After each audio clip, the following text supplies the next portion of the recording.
usual day job is actually doing verification of system software and stuff like that. But in my free time, I like to play around with dependent types, because dependent types are pretty great. We can do all sorts of fancy things, like bake our data invariants into our data structures. So here I've got an ordered list. It's an ordered list of numbers between m and n. And in the empty list case, we require that our minimum is less than or equal to our maximum. And for the cons, we just require that the minimum of the tail of the list is the same as our head. And you can even do binary search trees that enforce that they are binary search trees by embedding the ordering proofs in the leaves.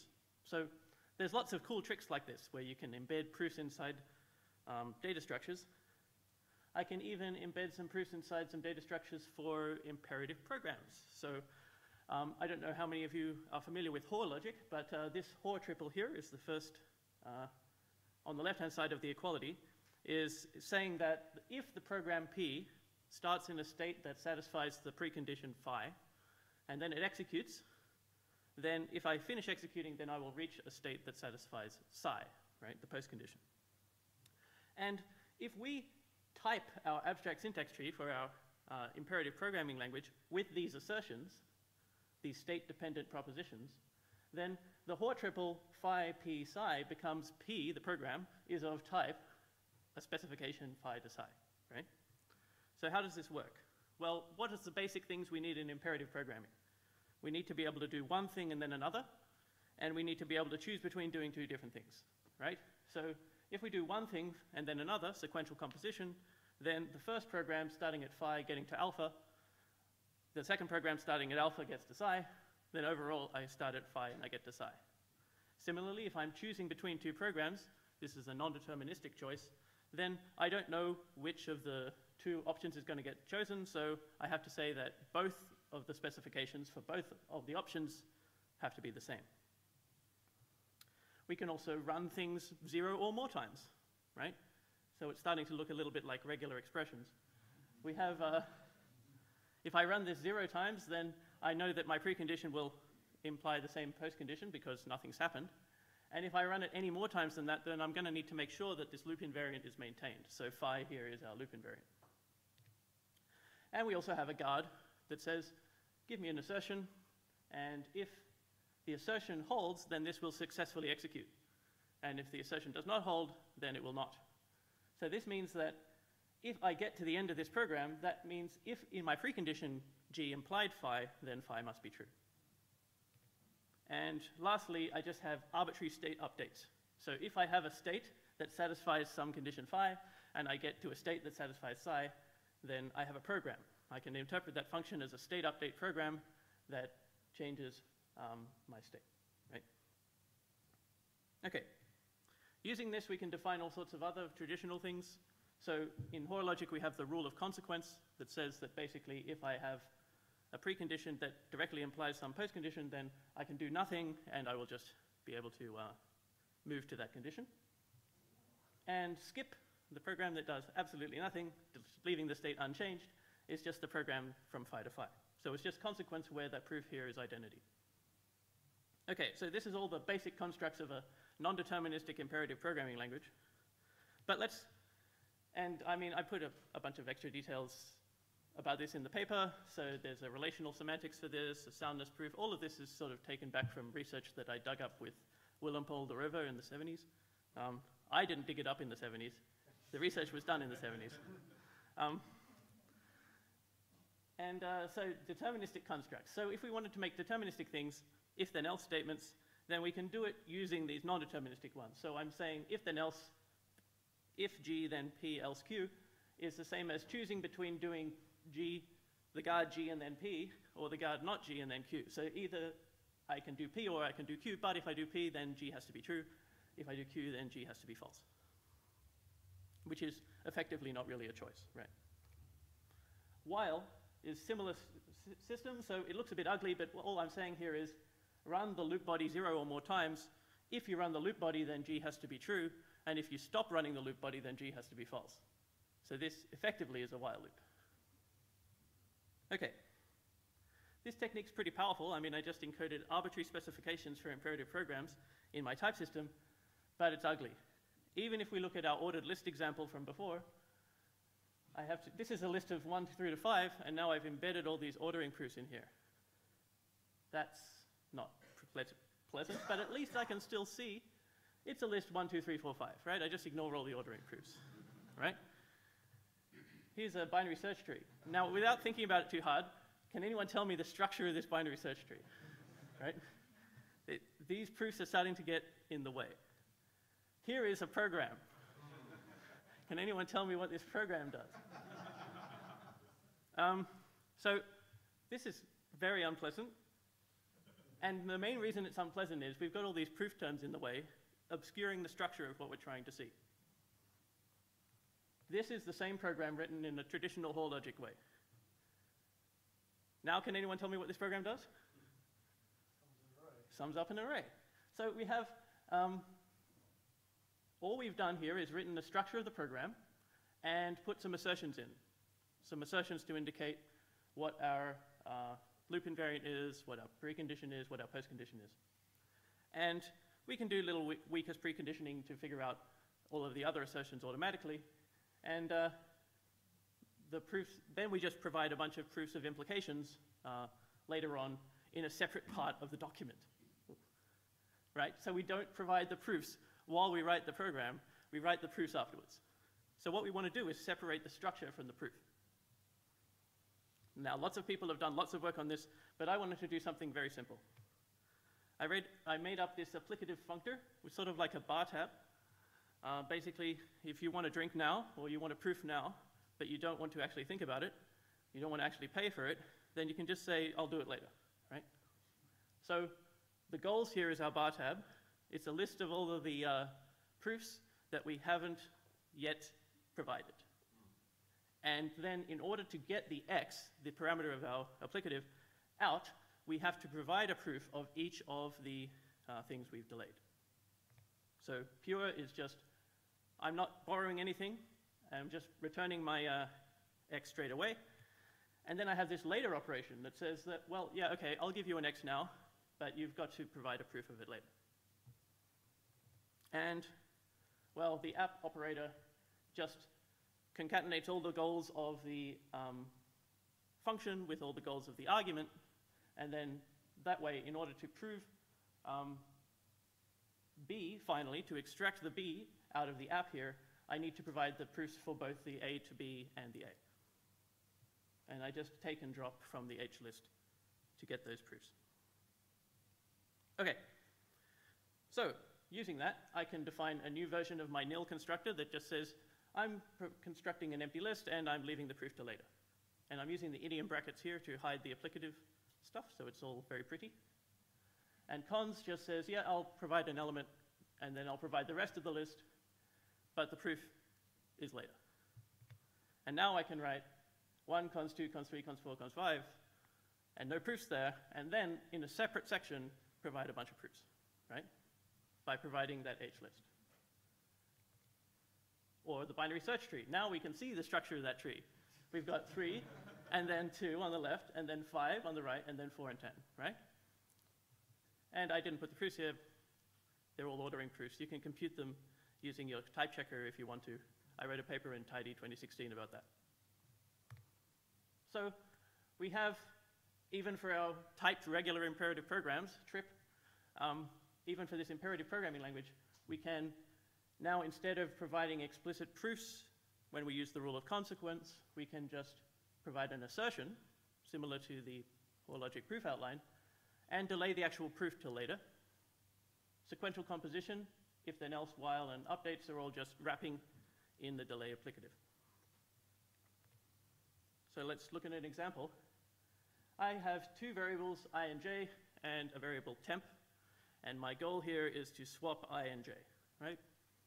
So I can write a specification, and I'm using Agda's normal variables to refer to logical constants, and the field projections from the state are my stateful variables, the variables that are actually mentioned in the program. And it's a little bit clever here. what's actually going on here is I is a projection from the state, right? Where's the state? Well, it's an implicit, hidden, implicit parameter, so you don't need to provide it explicitly. So that way I can write my specs as I would in ordinary Hoare-logic. Oh, that's not very nice. So we've got the core of the program that we want. We've got temp gets I gets j, and j gets temp. But there's all this machinery around it because the state updates are just functions from a state satisfying the precondition to a state satisfying the postcondition. And even worse, those p's things here are actually proofs. So I've still got proofs hanging around in my program, which is what I was trying to get rid of the whole time. So what I really want is something more like the assignment axiom from Hoare-logic, something more specific where I'm just updating one variable. So I have a postcondition phi, and then I can weakest precondition that, say that the weakest precondition of that is phi where x is replaced with e. So I did that. Now, how did I do that? It's actually a little bit tricky because Agda does not have bidirectional first-class field accesses, right? I can extract the value of a particular field from the state, but I can't set the particular field from the state using a first-class accessor. So I just wrote an Agda macro. I used elaborator reflection to basically just generate a setter from a getter. And then I've made some syntax, a syntactic macro here, to write an assignment statement. But the good news is I can just do that once, and then you don't need to do that ever, right? And there's a lot more details on how I actually implemented that in the paper. So let's look at an even more involved example, the example from earlier. I have an array. I have a variable total, which I'll add up the contents of the array to, or rather, it's actually a list, but that's just a modeling concern, and a loop counter I. So ideally, I'd write this program. Total gets total plus array at I, right? But what would be the type of that indexing operator? List of A, index to A. Anyone spot the problem here? What if the index is out of bounds? Then it's not a total function. Agda only likes total functions. So how do I solve that? Well, in a normal dependent type context, we'd be reaching for the V word. But I decided not to do that here. Instead, we'll just require an ordering proof. So we basically say that I'll take a list, and I require that n, my index, is actually less than the length of the list. So instead of providing I provide a proof that I is less than the length. And I know that that is true because if I look at my original program, I less than the length is the guard of my loop. So I need to be able to get some information from my precondition and inject it into the expression context here so that I can use it in my program. So I added this guarded assignment statement, which basically lets me say total gets total plus array with I less than length, given, and it's a special macro again, I less than length is of type I less than the length of the array, and then it will delay a proof that I then need to provide that I less than the length of the array does follow, in fact, from my precondition. And so then you can write this. And then there's about half a page of proofs that you write afterwards, all in a big H list. And I didn't put that here because it would overflow the edge of the slide, but it's in the paper. And yeah, so I've done a lot more than that in the paper, but I didn't want to talk about it here to not overwhelm you with details. But I also looked at the idea of a proof delay monad as opposed to an applicative. And one of the advantages of this is that it lets you defer more things. So instead of delaying an H list of goals, we will just delay its type. And whenever you have an applicative operator, you delay a non-dependent product type. And whenever you do bind or join, you delay a sigma type, a dependent product. And then we have, but a disadvantage, by the way, of that monad structure is that you have to sort of restate the structure of your program when you do the proofs as well. So you write the program structure once, it's nice and readable, but then you have to also provide that structure again because it's not erased by flattening it all out into a list like we do with the applicative. I gave semantics and proofs about that language, so it's all like well-founded on a firm theoretical basis. I gave a lot more implementation details about those macros, but showing you a slide full of macro code would probably not be pleasant. And I did one more involved example about cumulative sum, so it adds up and replaces each element of the array with the sum of that array up to that point. So that's actually writing to an array data type, not just reading from one. And I gave comparisons to Conor McBride's ornament stuff, the program thing in Coq, Carol Morgan's refinement calculus, Norbert Schirmer's simple language, which uses in Isabelle, which was used for SEL4, by the way, and lots of other stuff. And in future, I want to do a bunch more things. I want to try and import an imperative language. Simple has an importer in Isabelle for C. I was thinking of not doing C, but I haven't thought about what exactly to use. And that way, we could actually use this framework to verify real programs. Previously, I've done a bunch of work on proof automation, so I would like to try and automate as many of those delayed proofs as possible so that you can also try to automate them, and if that doesn't work, then delay them or something like that. I want to extend the imperative language with things like state management, like separation logic or something like that, recursions, procedures, all sorts of stuff. And I also think this proof delay idea might have more applications. So I think there might be applications in the area of refinement types. Coq's program thing and the similar feature in PVS is quite similar to refinement types as well.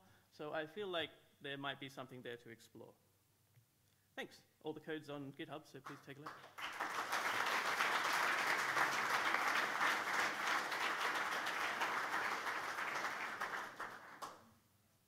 Okay, we have one question on slide 8 from Bob Ackley. Is it possible to name the proof obligations? No, but that's a good idea. Other questions? Yes.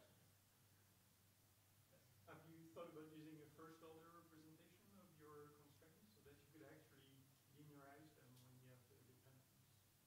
Or if you have like a universe of nested tuples. Right, so some sort of closed universe of these proof obligations. No, I haven't, but